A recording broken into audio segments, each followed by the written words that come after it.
porque a primeira-dama, Janja Lula da Silva, ela falou publicamente, pela primeira vez, sobre o caso lá da China, que ela falou sobre Xi Jinping. Você está lembrado dessa história? Semana passada a gente trouxe gente aqui da coluna do Igor Gadelha comentando sobre o Rui Costa, que poderia ter sido considerado aquela pessoa que fez a fofoca. Mas a gente tem um vídeo da primeira-dama fazendo essa declaração, né, envolvendo o presidente da China, que ela fez isso hoje de manhã em um evento do governo. Vamos assistir ao vídeo.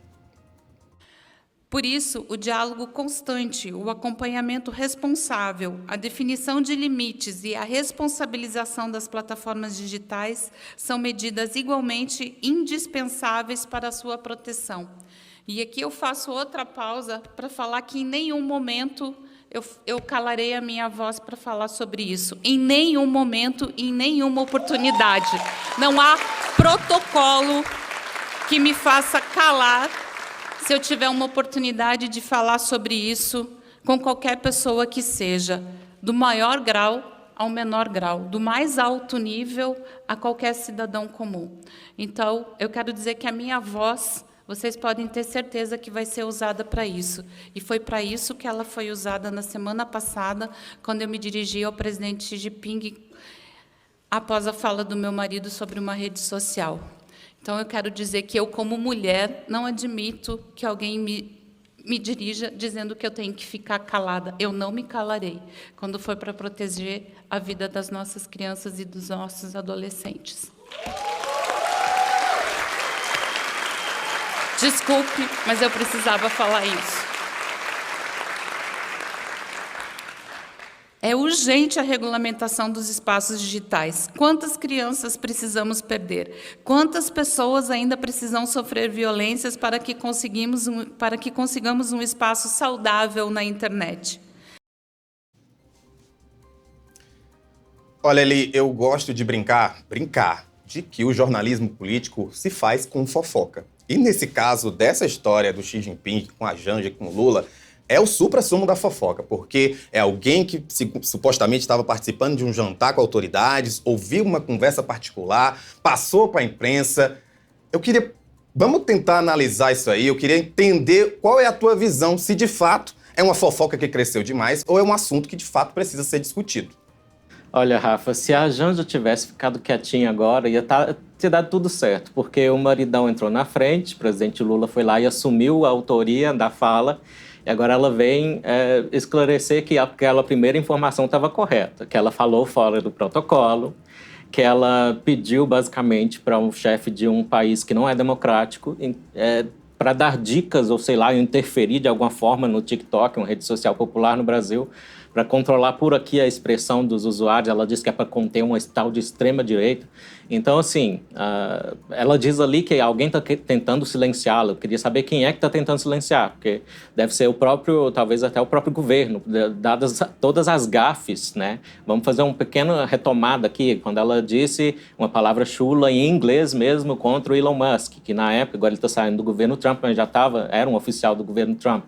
Então, a Janja aí já tem uma longa carreira de gafes, né, de declarações fora de lugar.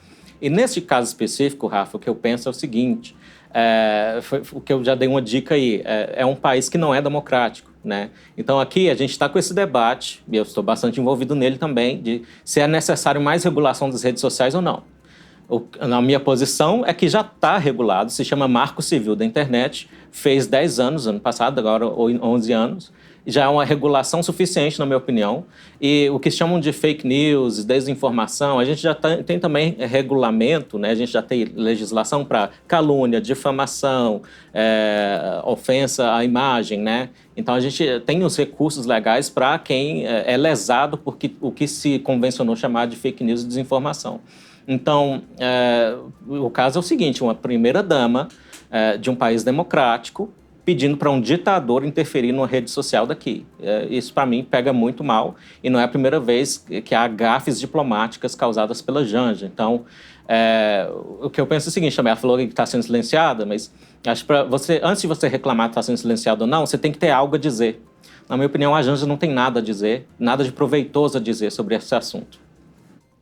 Um dos detalhes que eu quis alertar por conta dessa brincadeira da fofoca que eu falei, é porque, como trouxe o próprio Igor Gadelha na semana passada, né, o ministro, né, o Rui Costa, ele foi acusado de ter sido a pessoa que passou essa informação para frente. Ele, inclusive, chegou a pensar em fazer um pronunciamento oficial, mas os aliados disseram que era melhor ele não estender. Mas, ao mesmo tempo, me vem aquela história de fogo amigo, né? Como é que você vê essa relação dessa possível, né, passada de informação feita por ninguém sabe quem, né? A suspeita aí é do Rui Costa, mas a gente não sabe quem foi, né? Até pra gente entender um pouco como é que tá o círculo mais próximo do presidente Lula. Te pergunto isso porque uma reclamação constante nesse terceiro mandato de Lula é que parece, as pessoas dizem que o Lula não tem mais uma pessoa que diga não pra ele. Que chegue para ele e diga, presidente, isso aqui não tá tão legal, isso aqui não pode ir para frente, e ele acaba, né, não tendo esses filtros que todo mundo deve ter. Todo mundo deve ter um amigo, alguém, um conselheiro, pessoas que estão ali para te criticar também. Então, essa passada de informação e esse pito que ele deu, né, depois, assumindo que foi ele, dizendo que tinha sido ele que tinha falado, como é que você tá vendo, então, essa relação desse círculo direto do presidente Lula, quando a gente tá falando dessas informações que são tão sensíveis? Que existe uma resistência no círculo ali, já está muito claro. Você falou em Rui Costa, mas tem coisas mais próximas ainda do Lula, que foi, vamos lembrar, que vazou aí um WhatsApp, uma mensagem de WhatsApp chamando a Janja de um termo chulo até. Aliás, não concordo nem um pouco com aquilo, mas era um filho do presidente Lula, usando o termo chulo para se referir à Janja, a primeira-dama. Então, Rui Costa é o menor dos problemas da Janja, pelo visto. Existe uma ala bastante descontente já com essas gafes que ela faz, né, repetidamente, né? Pode ser ali que a ala, não sei bem como são as coisas dentro do PT, mas, por exemplo, ela disse aquela coisa sobre o imposto da blusinha, né? Que não é para o consumidor, é para as empresas. E pegou mal para o governo também. Então, o tempo todo acontece isso com a Janja.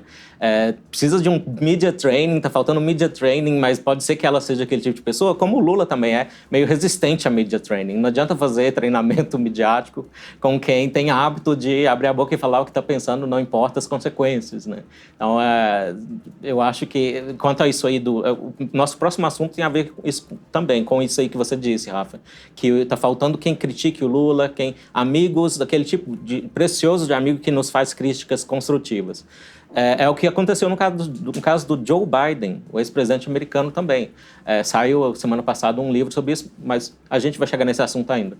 Mas para encerrar aqui sobre a Janja, eu acho que é isso. Então, se o filho do presidente e pessoas próximas do presidente, seja na convivência social, seja na posição dele como presidente do Brasil, você está tendo tudo isso falando da Janja, aliás, o desfecho daquele gabinete paralelo da Janja, gastando um monte do nosso dinheiro, do seu dinheiro, ficou muito...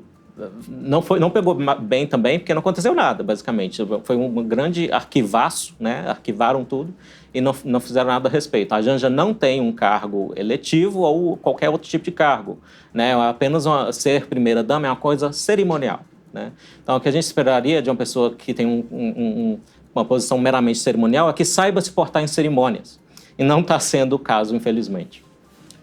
Um detalhe importante por conta dessa situação toda envolvendo a Janja, o Xi Jinping, é que se falou muito pouco em relação aos acordos comerciais que o Brasil fez durante essa viagem, que foram muitos acordos comerciais. Você acha que ainda dá tempo de reverter essa situação ou essa declaração de hoje acaba fazendo mais foco ainda nessa fala que foi feita com com o Xi Jinping e a gente acaba não conversando sobre acordos comerciais que poderiam ser muito bons para a propaganda do governo, que a gente sabe muito bem que está precisando de propaganda, de boa propaganda? Pois é, Rafa, como você sabe, o jornalismo tem um tempo. E se é perdido aquele tempo ali, quando está quente a notícia ainda, está perdido, né? Então já tinha sido perdida essa oportunidade de dar foco aos acordos, ao que vem de bom para o Brasil dessa viagem. E foi perdida a oportunidade. Agora a Janja repete a dose focando em dizer que tem algo, insinuou ali que tem uma misoginia nas críticas contra ela, né? Ou seja, e assumiu a autoria da fala fora de lugar. Então, sim, você tem razão, acaba pagando o que tem de mais importante na viagem. Que é o seguinte, eu disse aqui, e todo mundo sabe, a China é uma ditadura, é um regime autocrático, não é uma democracia, mas é uma das maiores economias do mundo, se não a maior, e é necessário ter um pragmatismo de fazer acordos. Todo mundo entende isso, e tudo bem. Agora, então, tira o foco, esse incidente tirou o foco do que mais importa, que são esses acordos, né? O que vem de bom para o Brasil, pragmaticamente, nas relações com essa autocracia. Quanto também acabou dando foco a essa parte que prejudica esse pragmatismo necessário, que volto a repetir, uma primeira-dama de uma democracia pedindo conselho sobre controle de expressão a um ditador. Simples assim. Olha, outro aspecto que eu gosto de falar sempre aqui no boletim é que eu acho que eleição nunca está distante. 2026 está bem aí e a gente sabe muito bem o quão importante a Janja foi para que o Lula pudesse se eleger em 2022. A gente viu, ela participou ativamente, fez toda uma campanha. Como você acha que vai ser a posição da Janja em 2026, caso o presidente Lula concorra à reeleição? Eu duvido que depois de tantas gafes ela tenha esse capital político que ela tinha durante a campanha. Eu acho que ela mesma deu muito tiro no pé e afetou a popularidade dela própria, inclusive dentro do petismo, dentro do apoio ao governo. Não é só...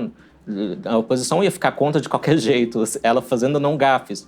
Mas o tipo de gafe feita, atrapalhando o trabalho do Lula, né, nessas viagens internacionais, eu acho que vai atrapalhar para 2026. Se é que o Lula vai ser candidato, né? Você já me deu uma dica aí, Rafa, que talvez... Estão falando que ele talvez não vai ser, mas ainda está muito incerto para falar.